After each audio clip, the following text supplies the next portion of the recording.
ગામ નળિયાદ અને હાલ હોસ્ટેલિયા રહે છે મહેક વિમલભાઈ પટેલ. એમના ઘરે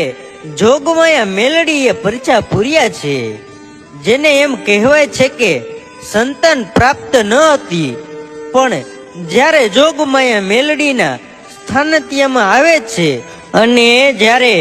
ભગવતીમાં મેલડી વેણ બોલે છે કે જા તારા ઘરે સંતાનની પ્રાપ્તિ થશે, પણ માં સતુ ભુવાના મેલડી માનું વેણ છે, જે દાડે મારા ભુવાનો જન્મ દિવસ આવે ત્યારે તારા ઘરે એમ કહેવાય છે કે એક પુત્ર નહીં, બે પુત્ર નહીં, પણ ત્રણ પુત્ર થાય ને, અને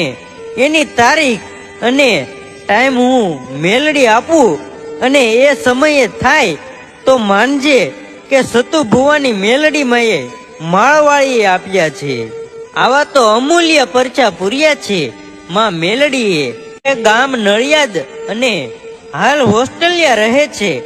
મહેક વિમલભાઈ પટેલ. એમના ઘરે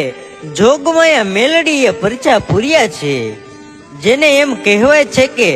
સંતાન પ્રાપ્ત ન હતી, પણ જ્યારે જોગમાયા મેલડીના સ્થાનત્યમાં આવે છે અને જ્યારે ભગવતીમાં મેલડી વેણ બોલે છે કે જા તારા ઘરે સંતાનની પ્રાપ્તિ થશે, પણ માં સતુ ભુવાના મેલડી માનું વેણ છે,